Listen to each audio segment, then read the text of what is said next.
Hi, this is Scott Garibay, and today we're going to talk about Dungeons and Dragons 5th Edition, and we're going to talk about Amazon's new Wheel of Time and how watching this show can specifically improve your D&D 5e campaign.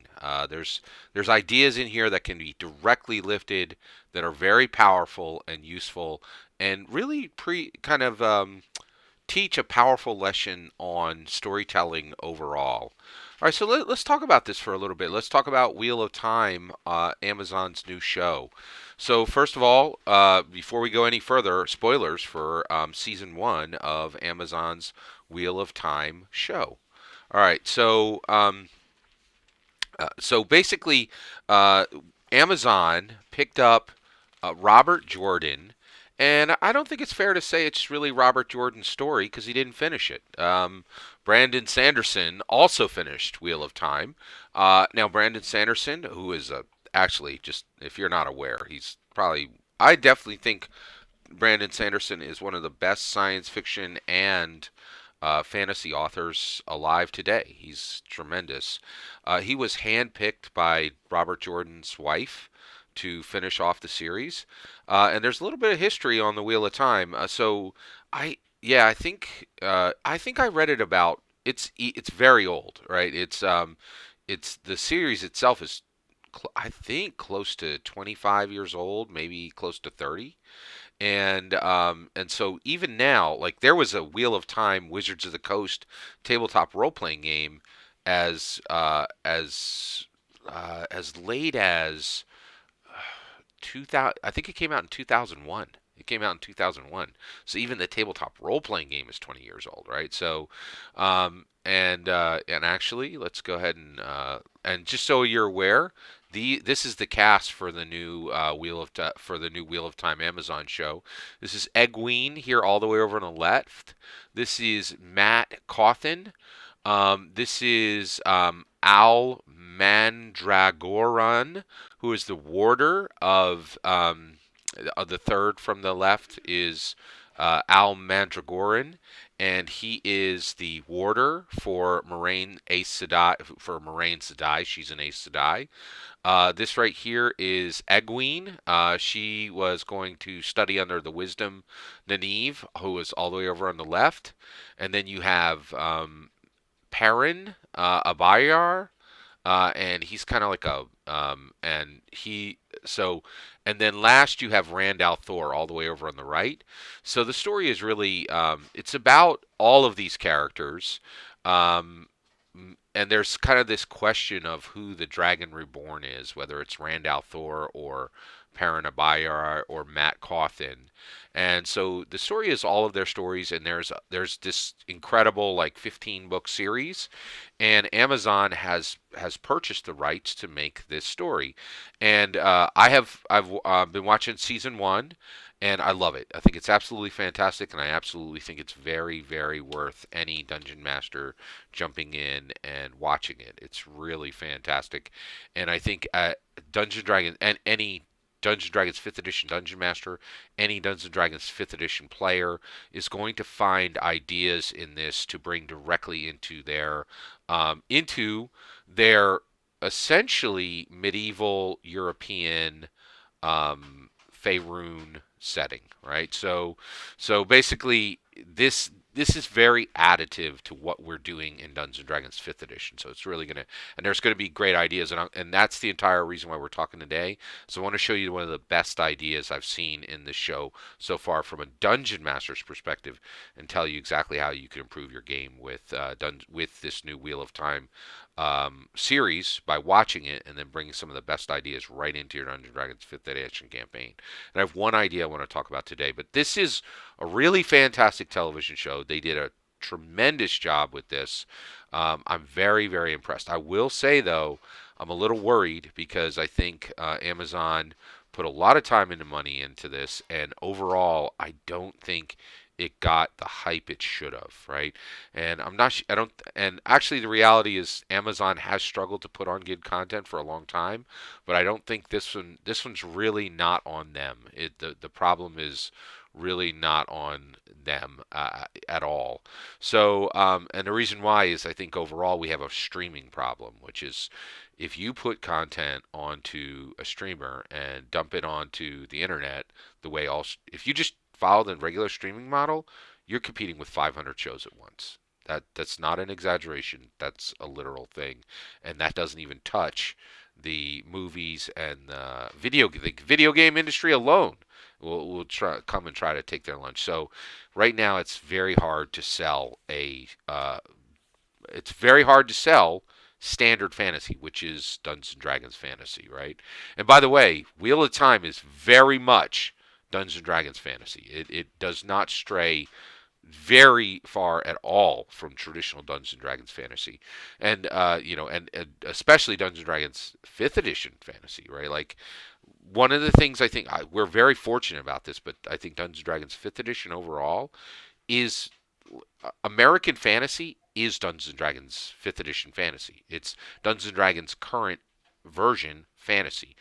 Um, I'm not sure how we got here, but I'm very confident Dungeons and Dragons has captured and made for itself the idea of American fantasy is Dungeons and Dragons, period, end of sentence. To the vast majority of muggles, they don't know the difference, right? Which is great. It's great for us, right? So let's talk about one of the best things I saw in this. So, first of all, this has a brilliant lesson for every dungeon master. Let's talk about it right now. And what is that? What is that lesson? I'm going to show it to you. All right. The riderless horse with the backward boot in the stirrup. Okay. So first of all, I saw this in Wheel of Time for the first time. I had never seen this before in my life. Okay. Now this is not a picture from Wheel of Time. This is a picture from IRL. Right.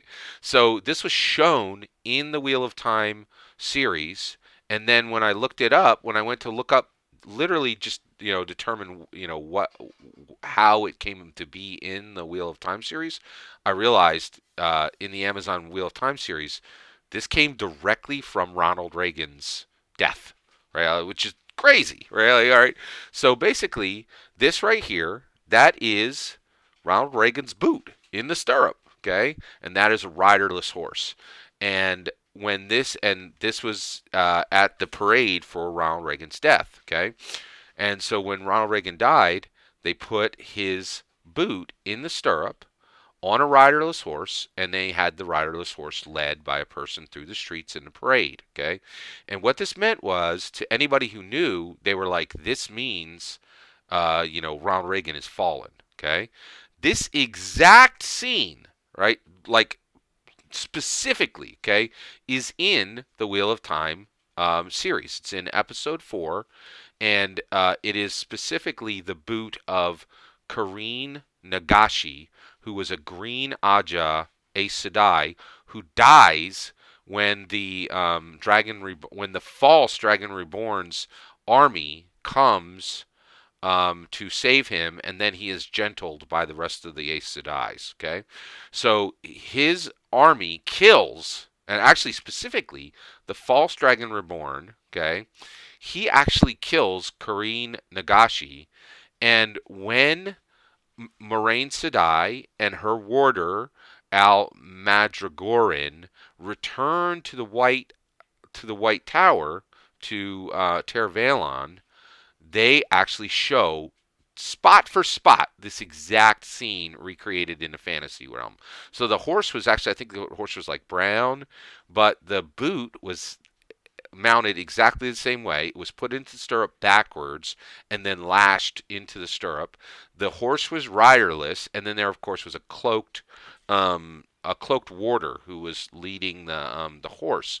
And everyone who saw this knew that Kareen Nagashi had died. They knew because her warder was leading the horse. They knew because it was her horse, and they knew because it was her boot. Right? And the thing that I love about this, that I think is a powerful, powerful lesson for any dungeon master, is this is how you want to tell, this is how you want to communicate in your story when your characters are going into a city, right? this is an amazing way to communicate with the masses, right? So the masses knew Karine Nagashi, right? And this was a wordless way, right, to say Karine Nagashi is dead, right? She has fallen. It's a shocking, bold statement that is said to the masses without saying a single word, and it allows the people in the city who know Karine Nagashi, who know her horse, who know her warder, who know what she wears, right, even down to her boot, all these clues, this wordless statement saying, this horse, this riderless horse carrying a single boot says, Karine Nagashi is dead, right? Just super, super powerful, wordless, completely visual, and and and resting on the knowledge of the people themselves.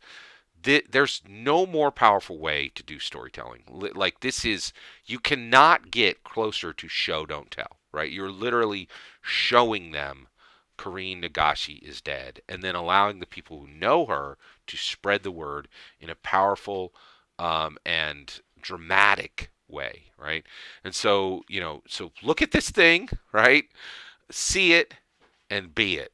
This is how we want to do storytelling. We like show don't tell. You hear it constantly, but you don't see it, right? You don't see perfect examples of it. And this is a perfect example that spoke to the American people back in like 19 in I think in the 90s, 1990s when Reagan died, maybe early 2000s, and then was perfectly crafted directly into the Wheel of Time storytelling. So this is how you get it done, right? This is just perfectly executed. If you get a chance, get Thine Self to Amazon. Watch the fantastic Wheel of Time series from episode 1 all the way through episode 8. It is worth every minute of your time. And it can really improve your dungeon mastering by giving you fantastic examples of show don't tell exactly like this. All this, that's my opinion. I'd love to hear your thoughts. What do you think of the series? I'd love to hear your thoughts. Let me know in the comments below. Have you read the books? What did you think of the books? And then also, what do you think is any of the reasons why the show seems to be languishing for attention? Love to hear your thoughts. And also, have you brought any ideas from the Wheel of Time into your Dungeons and Dragons 5e campaign? Love to hear that as well. Let me know in the comments below. Please consider liking and subscribing, and have a wonderful millennium.